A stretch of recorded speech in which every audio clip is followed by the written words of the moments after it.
That's mine. You got the smile. Oh, did we do the thumbnail already? I can put it in later. I ain't decided yet. Depends on how I feel when I'm done. Okay. Go ahead and record this PowerPoint as I'm doing it.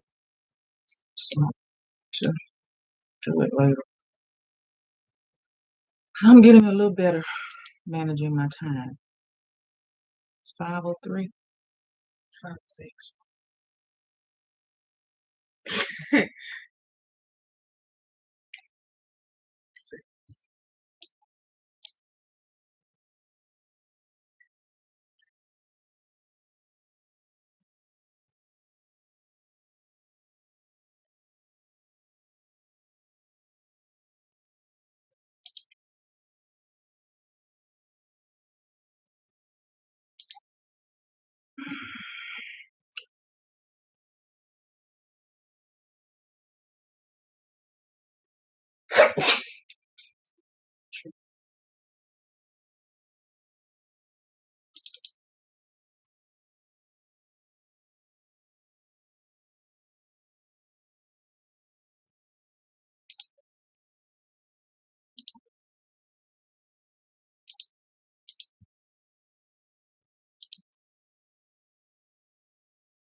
This needs to be changed. It's going to be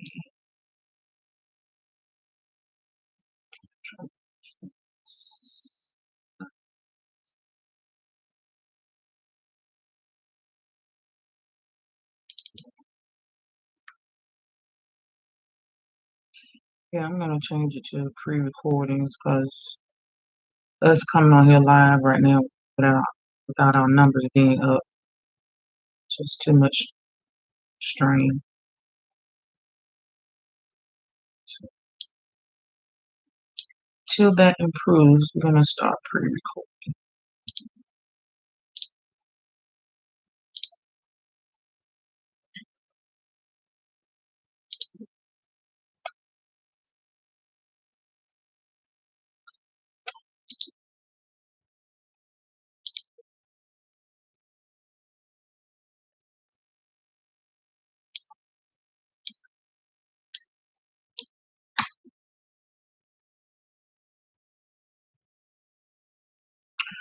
Okay, going to get started. Today is Sunday the 22nd, and today we're going to be continuing our conversation about career development training. And I want to thank you all for returning to complete the learning process of information that is vital and relevant to your professional and financial journey. About King's Legacy. King's Legacy is a financial literacy platform that is bridging the gap between the youth and the mature adult to achieve generational wealth, providing the tools and resources to understanding financial literacy and how to change your mindset to make good money decisions from good money habits that will empower us for life. We teach the practices needed to achieve financial wellness and adapting the belief of when you learn, you grow, and then you can earn the money and wealth that you deserve. So, welcome back. I am NECA, and this is Kayla. And we are King's Legacy Group. Before we get started, let's go over the disclaimer. The full disclaimer can be viewed on our website at www.kingslegacygroup.com. The information we share is based on our own opinions, experiences, practices, and insight into the strategies suitable to our life and financial wellness for our family. King's Legacy Group are not financial advisors, and our videos are for informational, educational, and entertainment purposes only. You must do your own due diligence and seek professional advice when you feel the need to confirm or expand your understanding of the knowledge on any topics covered on this channel. Always remember to make smart decisions that suit your own needs, and again, do your own research and analysis. Our YouTube live episodes are on Sundays at 5 p.m. geared towards our youth ages 12 to 17 years old. And our Wednesdays live videos at 7 p.m. are geared towards our adults, both learning the tools and skills needed to encourage generational wealth habits. Okay. And I have actually made the decision to change how we are delivering the content for the main purpose right now until our numbers grow and our current followers get better at liking and sharing our videos. We are going to start doing Sundays pre-recorded, and we will post it at the scheduled time. I have not made a final decision on the Wednesday live. For right now, I'm going to continue to keep that live. And I apologize for this past Wednesday, but I actually overslept my alarm when I took a nap before the video. And by the time I woke up and realized it was past 7 o'clock, it was lightning and storming outside. So I wasn't going to get on. So that was my bad for this past Wednesday. So just look for those changes. So again, Sunday live will transition into pre-recorded posting for 5 p.m. on Sundays. And Wednesdays will continue to be live until further notice. So let's get started on today's content. Today's content is about planning your job and career search. The questions you need to ask before you even get started is to figure out what you want. As teenagers, getting your first job, you don't really put that much thought into it, and that's understandable, but doesn't change the fact that that mindset needs to change. Because if you don't realize, your years will be coming quicker after you turn 18. Time is going to seem to go by faster.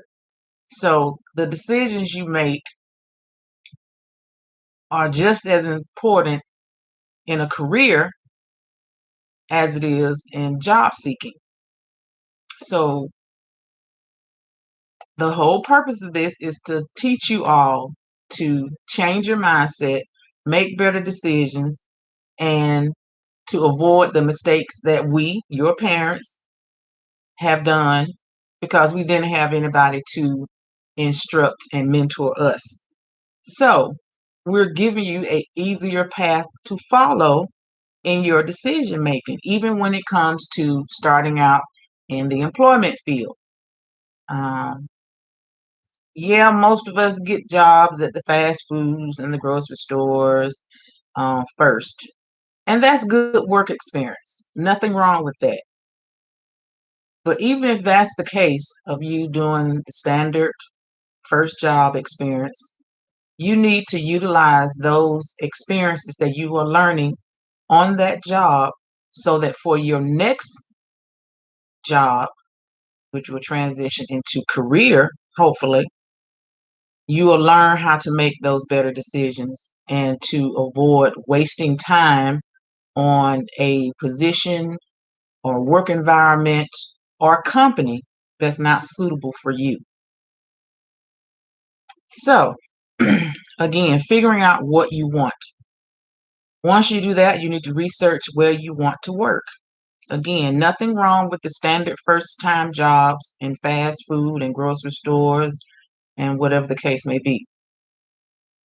You need to assess your KSAs. Remember, I mentioned before what KSAs are: your knowledge, skills, and abilities. and make sure that those KSAs meet the requirements of the job description.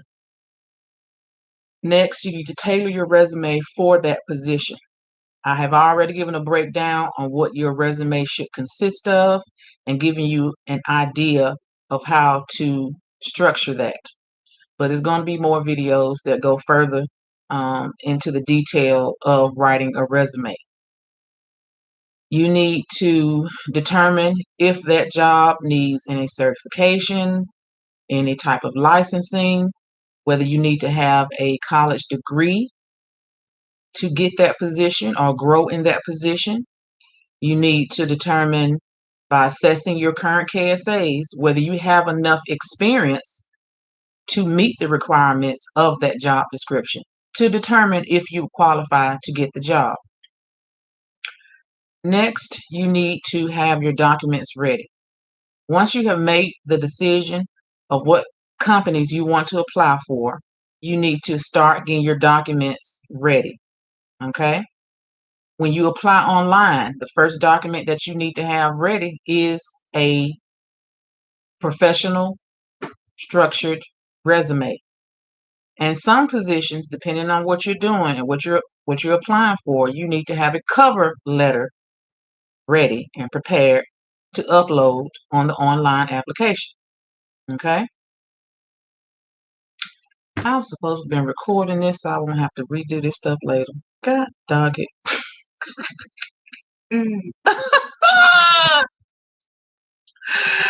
Like, what you mean to do stuff later? I was gonna post the PowerPoint, and with that, it'll play back what I've said during the presentation.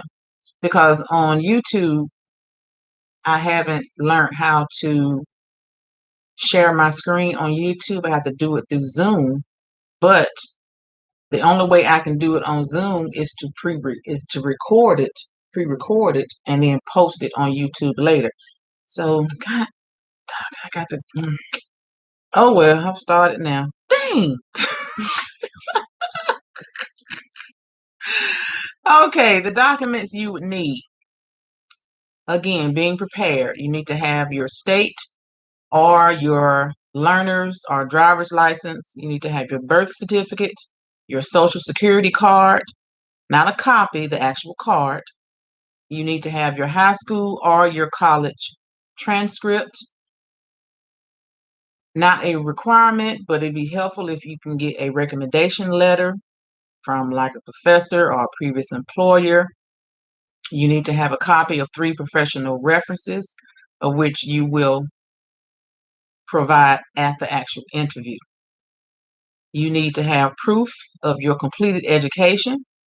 If you are in high school, then you have to have a work permit. If you have graduated high school, you would need to have a copy of your diploma.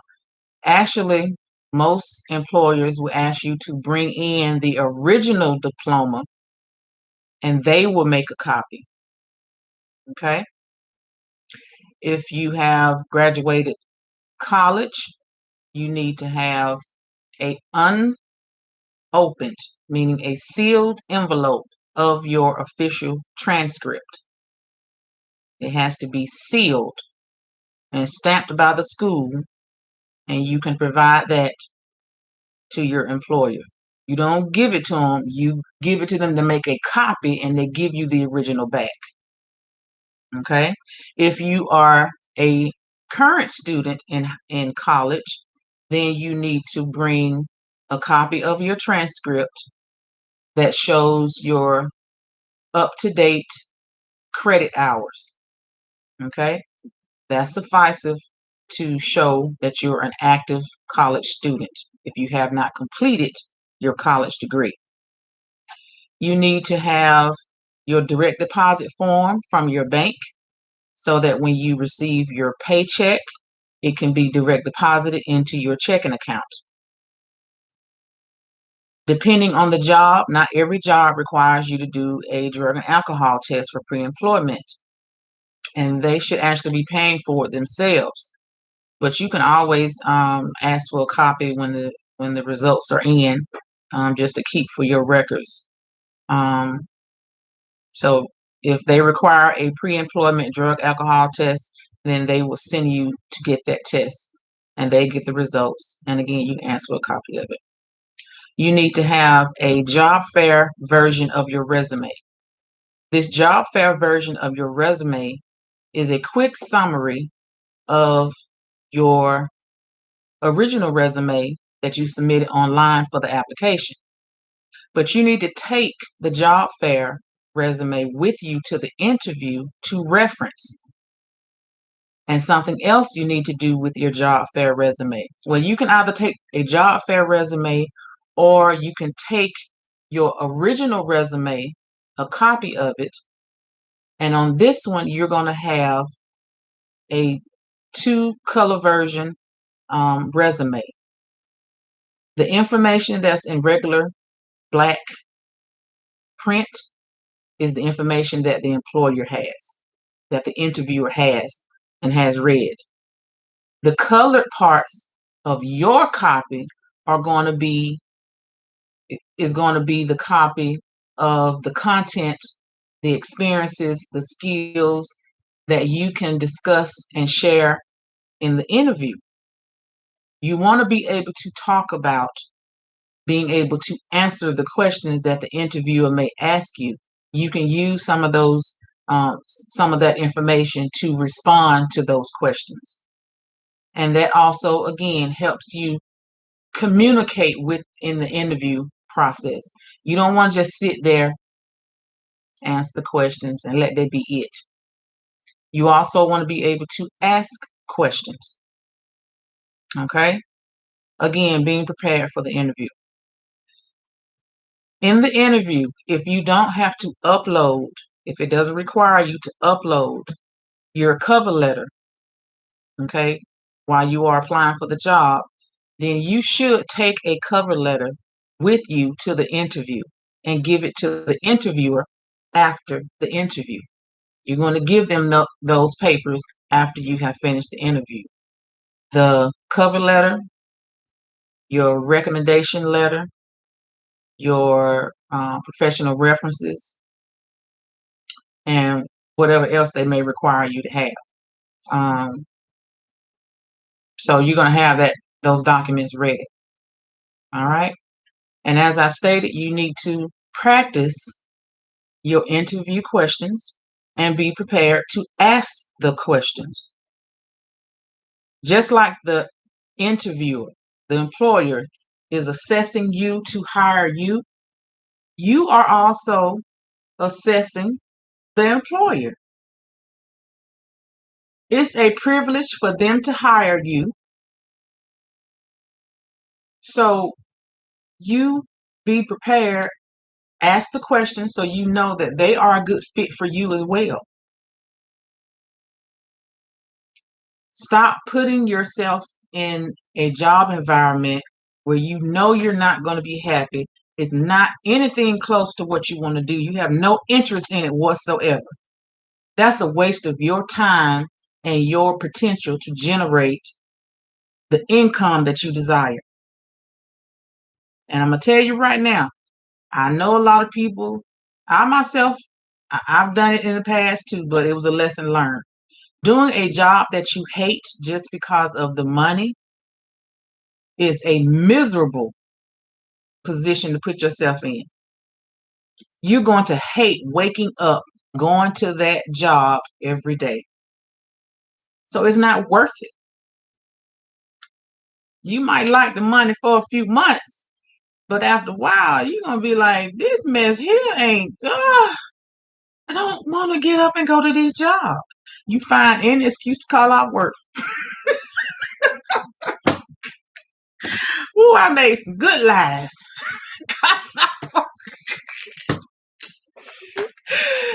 I need to write a book on some good lies to call out work. So again, making the right decisions. It's just an easier path when you do it right from the beginning.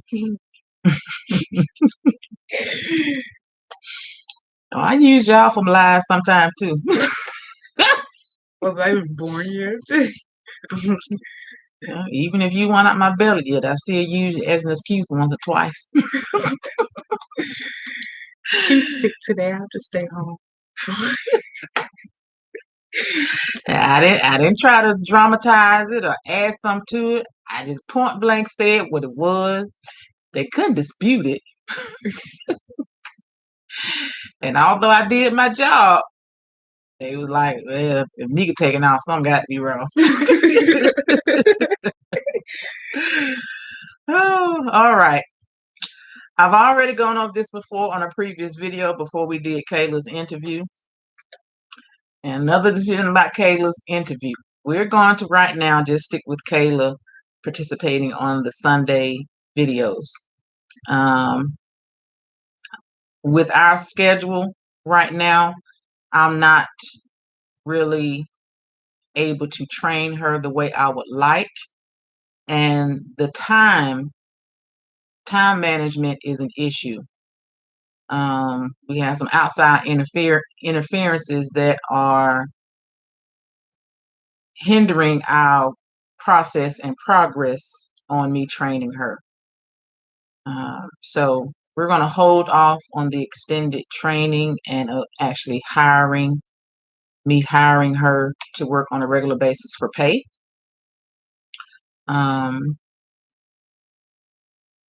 Make the decision to implement that during the summer when she's out of school, because I don't want to interfere with her education. But even then, during the summer, it might be best for her to get an outside job to learn some real life skills, because I feel the problem right now. Yeah, she's too comfortable with mama. Yeah, and she's not expecting mama to be in boss mode and get on her when she's not performing the way she should. Am I right? Yeah. Yeah, because I kind of laid into her last Saturday. But we won't talk about that anymore. Decisions have been made. All right. So the type of resume versions. The very first resume that you need to type, which is the template and the foundation for all the other resumes that you're going to construct. That is the text version. The text version, again, is the first one you're going to write. This is not a version that you give anybody else. This is not a version that you share with an employer. You could actually, because it depends on how much information is on there. So yeah, let me correct that. But this is the one where you track all of your employment history, everything. And I've already gone over what that everything should be, even to your supervisors or manager's name, email address, their contact phone number, the business address, the website of the business, your start date, month, day, year, to end date, month, day, year, why you quit, why you were fired. This is a list of everything that applies to your work history. Okay? And as you create the other resume versions that I'm going to go over, you take out the information that you need to format that specific other type of resume. So, the next version, you have a traditional version, chronological version, functional, combination, job fair, a Vishay academic resume, a KSA resume, a government resume, an executive resume, an IT entertainment specialized resume, and a resume for a business plan. All of these are different versions that applies to what you need for the type of job or career you are seeking to apply for. Okay? I think I already broke down what these words mean. What these versions are. Not going to go over it again now. If I did, if I have not, it will be coming up in a future part of the career development training. So those are the different types of resumes that you can prepare to apply for the type of jobs and careers that you would like. Okay? On your resume, you need to stand out. You need to stand out your presence, who you are, what you're able to offer the company that you are applying to. All of this should stand out. And the first thing that should stand out on the resume is your name. Just like when you walk into a room, to meet people, your chest should be out of pride. And when you introduce yourself, you say your name with pride. It's no different on a resume. Your name should be bold. It should be the largest font size on your paper. And if you don't know what font size, the size of the lettering, the design of the lettering. That's what font is. That should stand out. That's the first thing that says hello. Even though you're not standing in front of that person saying the words hello, your resume should say, hello,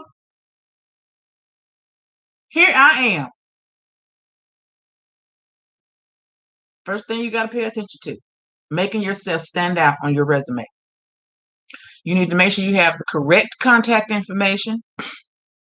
And I've already mentioned about young people. When you are choosing these email addresses, it is not time to be cute. It's not time to be funny. It's not time to have an email that's showing explicit intent. Leave that stuff with your personal communications, not for professional communication. And like when you start applying for jobs, you got to change your email because the one you have now is personal. Even though you had set that email up for your babysitting business, you need to change that for when you're applying for jobs. So you're going to have two emails, that for personal use and then one for professional use. And the most common way for professional use is to have your last name first, underscore or dash, your first name, and then underscore or dash, resume, and the year. That's it. Because first of all, when you apply for these jobs online and they go back and look at the title of your resume, and these are not actual people looking at the stuff, it's a computer reading. It's an ATS system reading your resume, scanning your resume. So to best identify and match up to what's there, last name, underscore, first name, underscore, resume, and the year. So if you did your first resume in 2021, you get a job, you get another job a year or two later. You should update your resume. You should actually update your resume every 6 months. Because as you are working, you are learning new experiences, new responsibilities, training to learn new software, given more responsibility than what you were initially hired for. You should be tracking your progress when you are in a job. You should be updating your resume with those new KSAs that you are learning so that you don't forget it later, because I promise you, you will. And then you're going to be trying to scramble to get a resume done at the last minute, trying to apply for another job, or you're going to be calling me, asking me to do it, think I'm going to rush to do it. My turnaround time is 3 business days for a draft and 5 days to get it to you.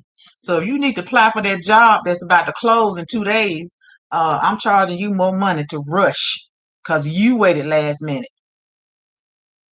Yes, that's how that works. You don't rush me just because you was lazy and wait till the last minute. So yes, you're gonna pay more because you interfere with my time. Okay. What was I saying? You're talking about resume. I know I'm talking about resumes. I forgot what the last thing I said though. Your last name. Oh, about the email address. Make it professional and be simple. Yeah, I've already gone over that. You need to put the title of the position at the top, above your summary, under your name, which means if you are applying for an administrative position, administrative assistant position, then you need to put that title on the resume. It either needs to be below your name, right above your summary or objective, or within the summary or objective in bold print. Just the title should be in bold print, not the whole Summary. small paragraph of the summary or objective. As long as it's towards the top and it can be seen, that's where it goes. So again, whatever job you are applying for, you need to put what position you are applying for. Don't have the ATS system trying to figure out, okay, what you applying for. We got 20 jobs. Which one you applying for? The ATS system will kick you out and you will not hear from them about that job. Because you started it at the gate with the wrong or missing information. Yeah. You got to follow instructions and listen to what I'm telling you.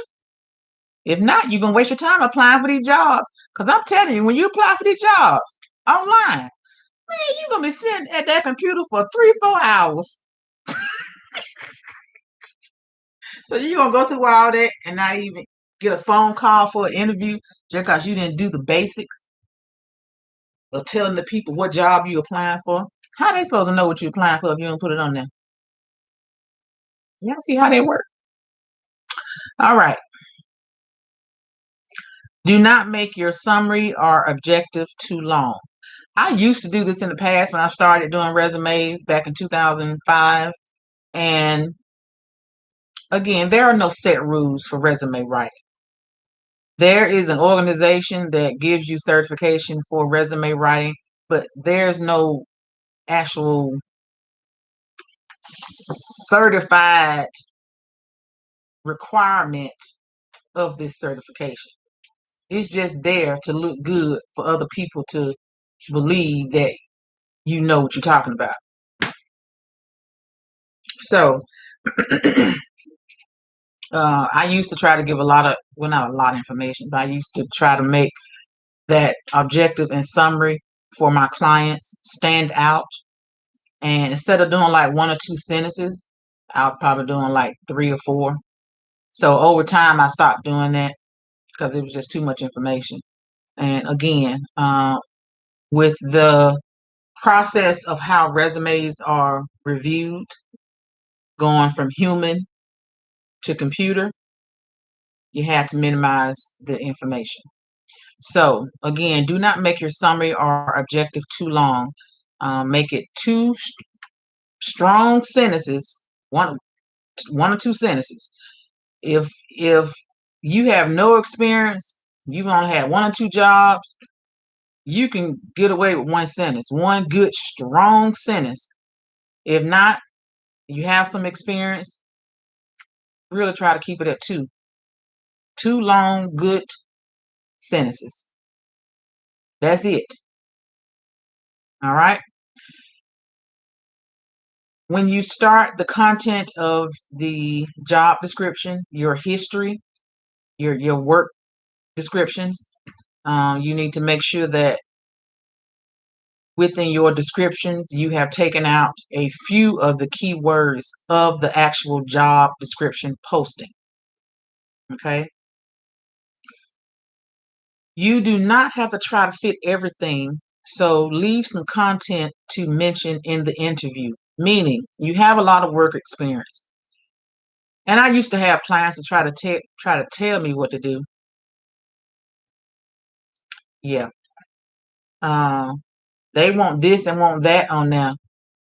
Leave yourself something to talk about within the interview. That's when I was talking about your own copy that you take to the interview. You're gonna pretty much, you can take the text version with you, a copy of the text version with you, and use that to identify the regular black font color, which is the information that you provided for the online process and the one that the interviewer and the employer has seen. Below that content, you're going to find a color that you like to look at and read so you can read the words and use those bullet points of your description of KSAs to talk about within the interview. Because again, you don't just want to sit there like a little dead doorknob and then once they finish asking you the questions, and they be like, "Do you have anything you want to ask me?" "No, I'm fine. You covered everything." No, that does not look good at all. And then think about, the interviewer is going to ask you certain questions like, what makes you qualified or a good candidate for this position? You don't want to just restate what they already saw on your resume. So use some of that other content of all those 15 bullets you wanted me to put on there for one job. No, take take the rest of it and use that as your talking points to elaborate on. Okay?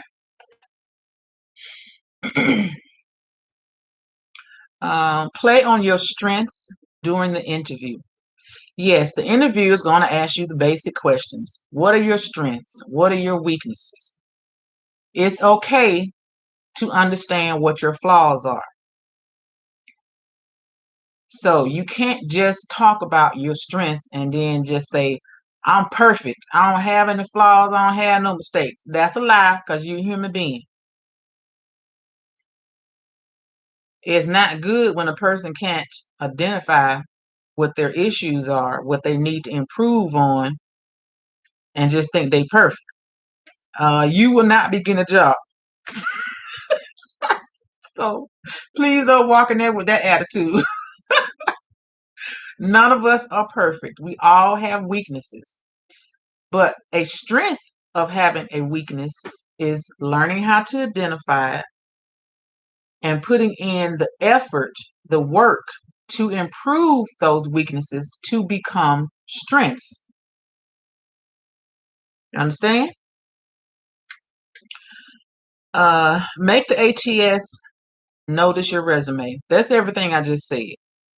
The ATS is the online computer system that scans your resume for keywords and relevant information of the position they have posted that you are applying for. If too much of that information is missing, the ATS system will kick you out. More than likely, you won't hear anything about that job that you applied for, or you're going to get a letter or email months later saying, thank you for your application, but at this time, such and such and such and such. It could be different reasons of the such and such is, so I won't go into that. But the point is, you didn't get the job, or you didn't stand out over the other candidates that applied that had their stuff in order and had the experience to prove it. All righty. Practice your interview pitch. I don't care how uncomfortable you are with this or how weird you think it is.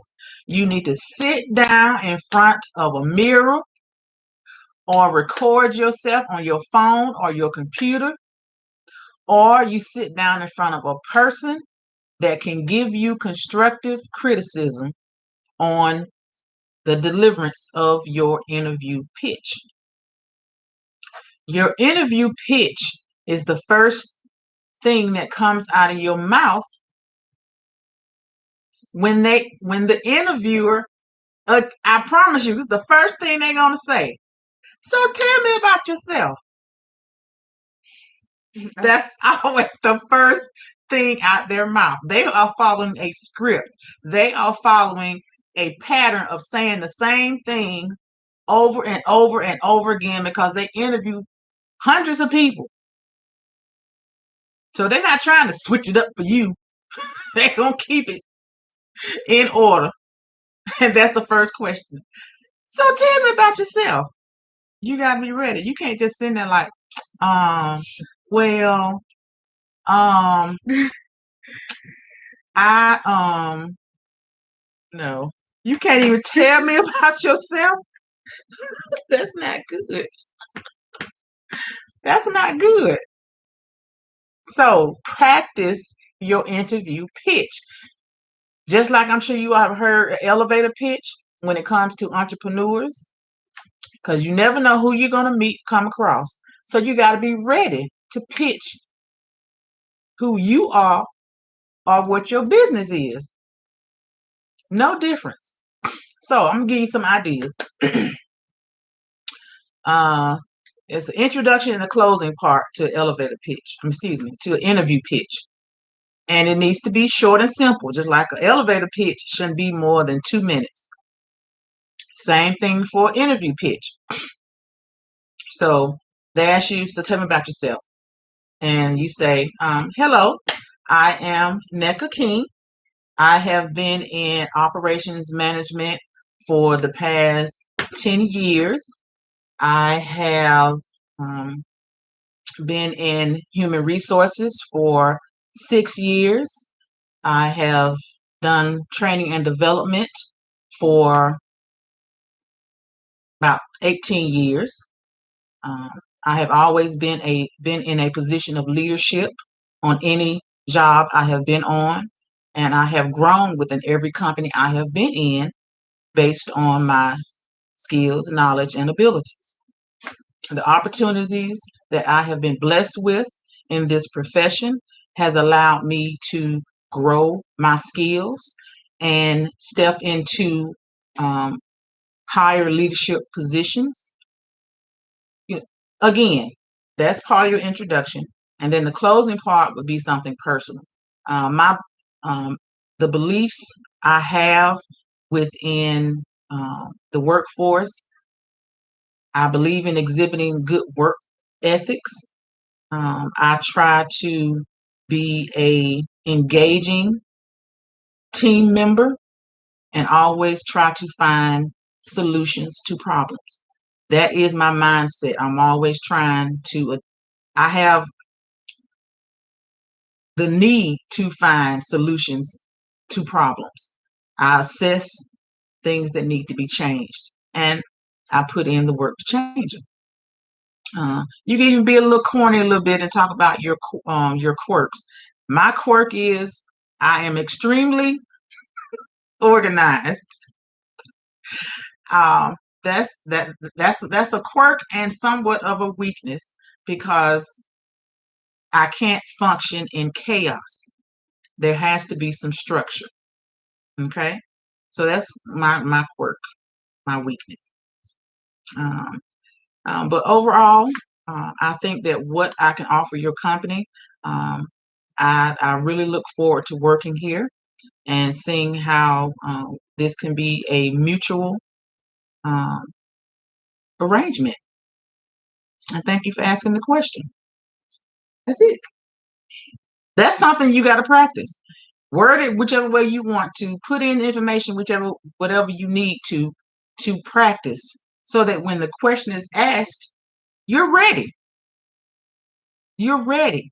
And that shows the interviewer, oh, they on their game. All right. Okay, I tried to stop you, but it didn't work. So yeah, practice. Practice, practice, practice. In your car, in your bedroom, in your living room, when you're on the toilet. Practice. before the interview. All right, resume tips. I've given you a lot of these already on this episode and previous episodes, but I'll hit a few more or reiterate something that I've already said. Make it consistent when it comes to formatting your resume, the graphics you put into your resume, the spacing, and the overall structure. All of that must be cohesive and uniform. Okay. And again, on future videos, I'm going to, like I said, I'm going to do pre-recorded videos from now on. So I'll be able to share my screen with my presentations and the information that I want to share, so you'll be able to see it at the same time. So in future videos, you will have, you will be privy to this information right offhand. So you can actually see, have the visualization. You need to pay attention to detail. Do not stack the same verbs, action verbs, in one activity, which means, let's say you have work history of 3 jobs. In the first work history, you're using the same verbs or action verbs within the same content of that first job. You got to mix it up. Everybody has Microsoft Word or whatever Word software for you to type documents. It has on there for you to do, I think I use Thesaurus. You can type in the word that's stuck in your head that you just keep repeating to use on at the beginning of each sentence. You can type in that word and it'll give you equivalent words that mean the same or pretty much the same that you can replace. But you got to be careful of using common adverbs, action verbs. Okay? So be mindful of that. Also, do not repeat one activity to the next, meaning, again, 3 work experiences. In the first one, you put, let's say you were a receptionist. You answered the phone of incoming calls and distributed outgoing calls, or allocated your calls to appropriate, whatever you saying. Don't say the same thing in the next job, even if it was similar responsibilities. Don't repeat the same thing for the next job. You got to find different information to give your description of what you did. Okay? Make sure that you fit the resume to the type of job or industry. Okay? Remember those resume types I had went over with you, the versions? You need to fit those accordingly to the job or industry you are applying for. For example, I've done law enforcement, I've done legal resumes, I've done education resumes, I've done IT, I've done entertainment resumes. So you can't think that the structure is going to be the same for each one. It has to fit. With an IT or entertainment resume, I can include more graphics. I can include images. I can include pictures. But of course, I wouldn't do that for a teacher's resume. I wouldn't do that for law enforcement resume. I've even done a lot of different medical resumes for different positions within the medical industry. The only thing that I probably put on there is the medical sign, the one that has the snake going up, you know what I'm talking about? Yeah.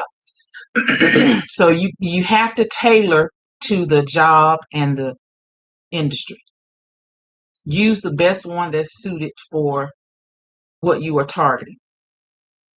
I mean, you can stick to the basics like a traditional or a chronological or a combination.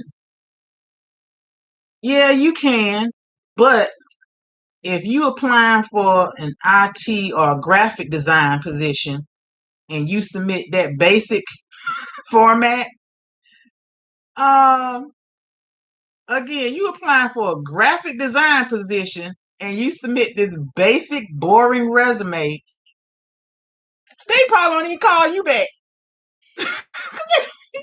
Because you're not even showing any creativity on the resume. Why in the world they hire you as a graphic designer? No, not happening. All right. Make sure you use correct margins and maximize content space, and do not have too much white space. Meaning, oh, okay. Let's say your resume is 2 pages. The second page is probably 1/4 filled in, and the rest of it is white space. That doesn't make any sense. You need to reconfigure, take out something that you could probably mention in the interview, take it out so you can make that a 1-page resume.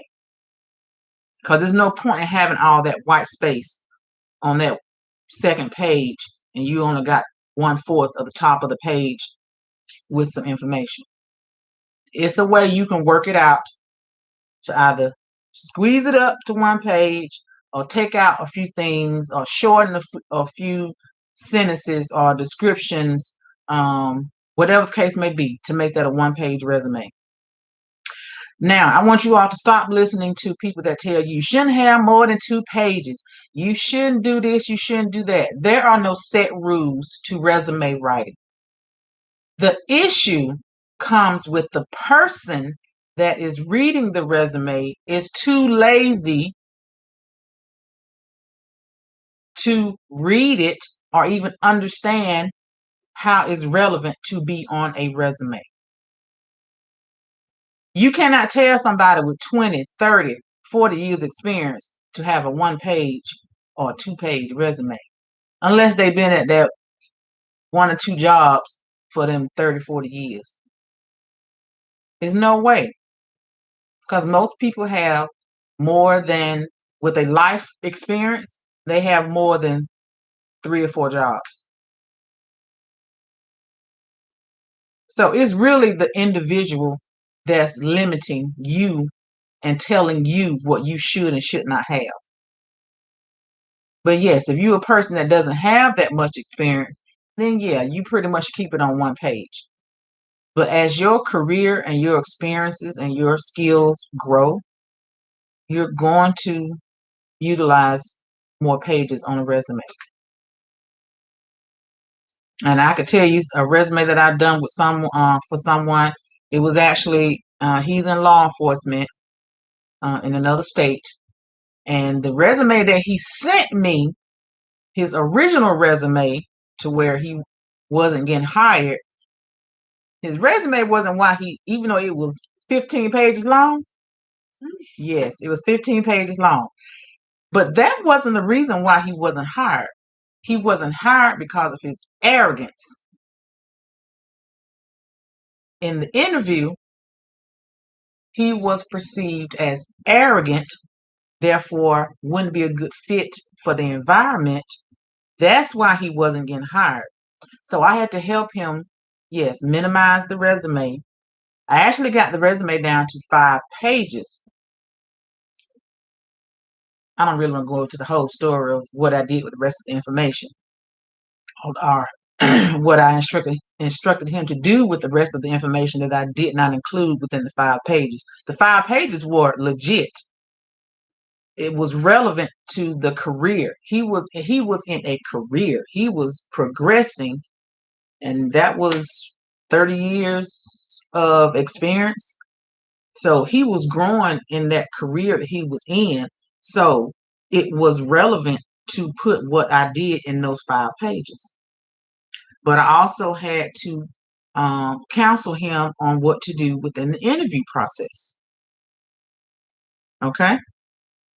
It did help that a family member referred him and gave me a little inside information of why he wasn't getting hired for these positions that he was applying for now, because of the reputation that he had obtained. So that helped me give him some, consultation on how to do better within the interview process. All right. Now, utilizing the white space for key job descriptions at the bottom of your resume. Now, I've talked about white space, having too much white space. But let's say you have legitimate size 2-page resume, and then before you close out the resume, it's filled in enough space on the second page, but you still got a little white space at the bottom. Here's a tip. Those keywords that you did not put within the description of your work experience, you can take those keywords from the job description posting of the job, type it at the bottom, and then once you type those words in, those keywords, then you're going to color it white. You take your mouse and you highlight those words, and then you change the color of the font to white. That way it's not visible. And when you upload the resume online, you're going to upload it as a PDF so that it can't be disclosed later. If someone opens it up on a Word document, then yeah, they'll be able to see the words because it'll show up in the line. Okay. So that's one way. That's a tip for you to get by of adding in more keywords from the job description. Okay, so that the ATS system will pick it up. All right. Education only goes at the top if you have graduated within the past 2 years and that degree is relevant to the position you are applying for. Meaning, if you are applying for to work in a hospital, for whatever position, I don't care if it's some office position or whatever the case may be, it's no point in you putting that you just graduated from beauty school at the top. Congratulations that you have graduated, but it's not relevant to the position. So you put it at the bottom where it should go. But if that position is relevant to the position if that degree is relevant to the position you are applying for, and you have graduated within 2 years of you applying for this job, then you put it at the top. Any other time, it goes at the bottom. All right. Avoid common mistakes such as misspellings, bad grammar, generic content, overuse of verbs, and your formatting. You got to be mindful of that. That's actually one of the reasons why I stopped writing resumes while I worked on getting my health together, because my health was affecting my vision and I wasn't on my game like I used to be with my resume writing services.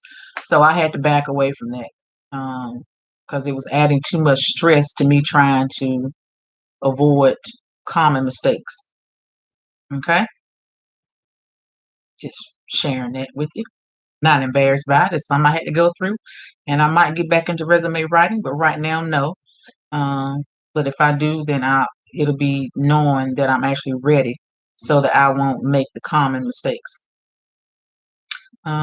Use present tense words for a present position. If you are still employed, when you apply for a job and you are still employed at your current position, the words that you use at the beginning of your job description would be present tense, not verbs or action verbs. When you are putting your job description, the actions that you did while employed there, and it's a past job, you no longer work there, your sentences are going to begin with action verbs to show past tense. Okay, for previous employment. Time is okay, we're almost done. Answering the interview questions.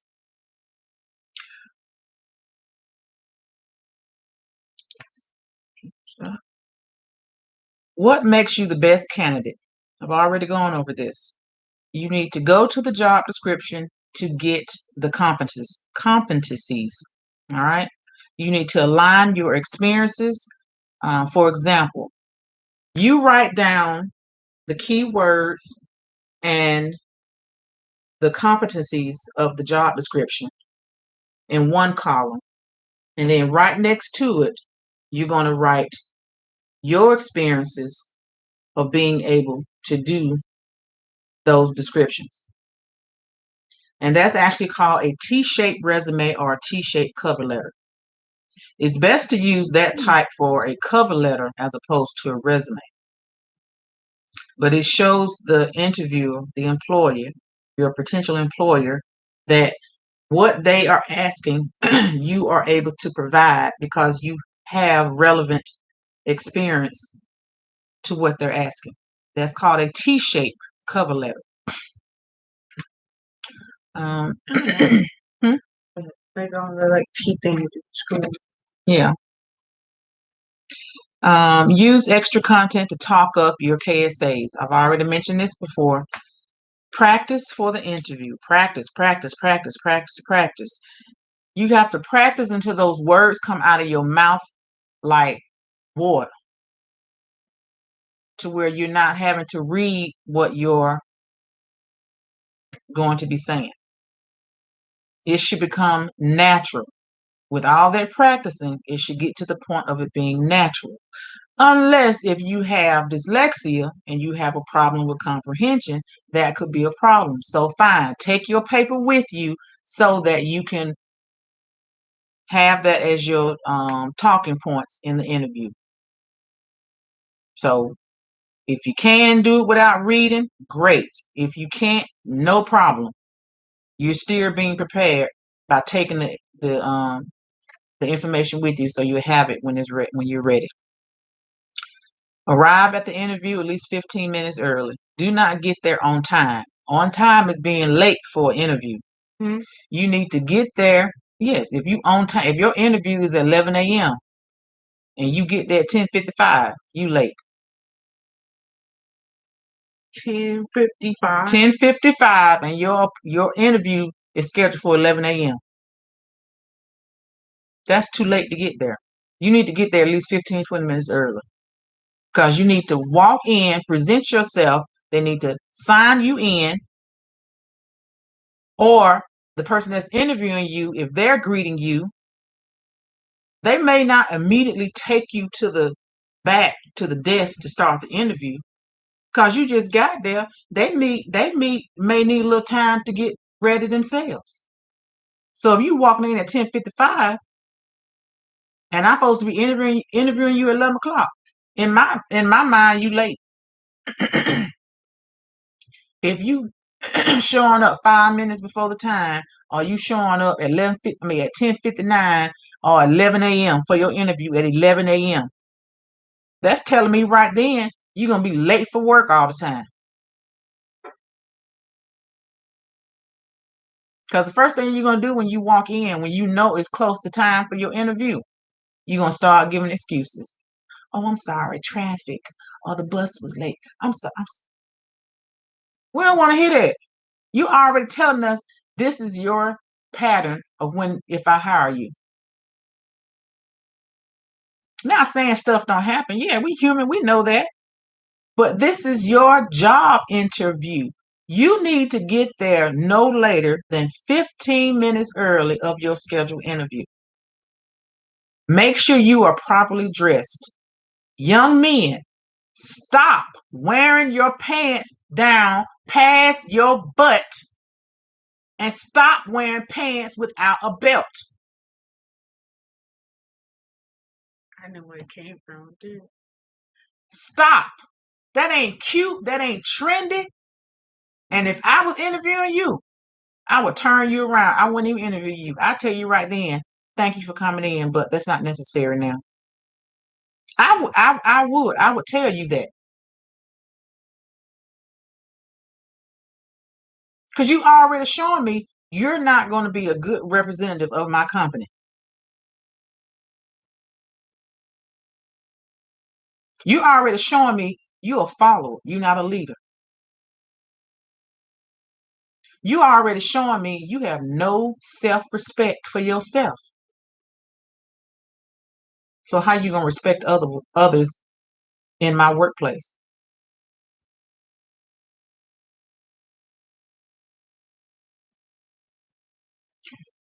My youngest son, when he was in high school, this is exactly what I told him.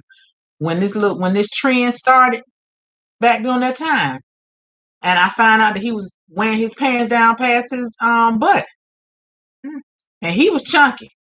Didn't need to be doing that. But anyway, I told him point blank, either you gonna stop doing that, or I'm coming up to your school and I'm wearing my pants down past my butt, walk down your hall. And you tell me how that make you feel. You tell me how that makes me look as your mother. If y'all don't know me, y'all know that's exactly what I meant. Well, you really gonna do? You was gonna really do that? I called the principal and told him exactly what I was gonna do if this behavior didn't change. I let him know what day I was coming, what time I was coming. He said, okay. I wasn't playing. You are not walking around with your pants down. You're not looking like no thug. You're not. Where it generated from was in prison, meaning easy access to your booty. And that's how you advertised that you were available for that. That's what my school had told too. And I had a young man in my car. This battery. Un momento, please. This one about this one. I don't know what they Hold on. Hold on. What thing that? I said, do you want me to do it? Is that it? I don't know. I can't see. Okay, plug it in. I can't see it. I had a young man in my car. Can you push it Yesterday. inside? Yeah. Yesterday, I picked him up at Burger King on Flash Hills Parkway in Decatur, and he had on the underwear, you know, the kind that fit and go to your thighs, those kind of underwear. And he had his pants pulled down to where you could see the top part of his penis and pulled down past his butt in the back. As he was walking to my car, and this ain't my first time I done told a man who's getting in my car like this. I rolled in my window and said, young man, you need to pull your pants up before you get in my car. He respectfully said, yes, ma'am. Okay. He stood there and pulled his pants up. He got in the car and he said, I apologize. I said, I appreciate you respecting what I asked you. Okay. He proceeded to talk. Nice, seemed like a nice young man. About 2 minutes, 3 minutes into the ride, I said, can I ask you a question? And if it offends you, let me know. But why do you wear your pants down like that? Is it just because of the trend? Or you really see it as a fashion statement? So the conversation continued, and I was about to say where it generated from. But before as I was starting the words of telling him where that generated from prison. Oh, because I had said, you are a young black man. You are a king.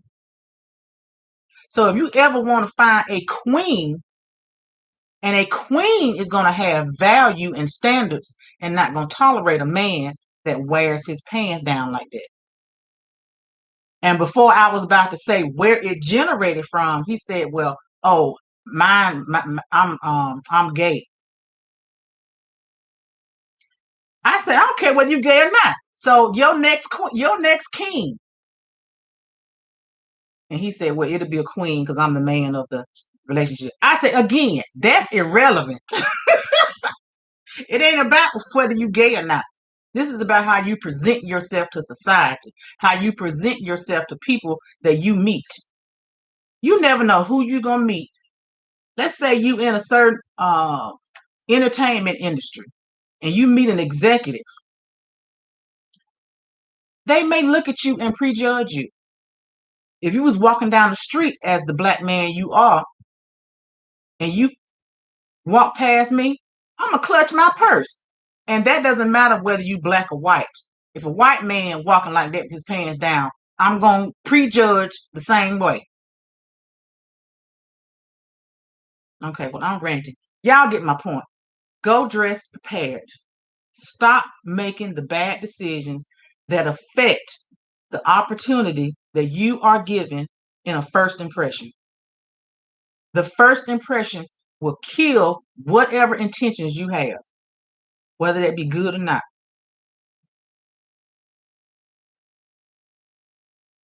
So, yeah, parents, talk to your sons about this, please. I was hoping this trend would have ended a long time ago. I'm really sick of seeing all these booties. And no, you will not be getting in my car with your pants pulled down. My child sit on that back seat. And if that offends you, you can call for another ride. That's exactly what I tell my riders. You're going to respect me in my car. But anyway, I'm going a little off again. It's 6:16. Oh, my Lord. Okay. And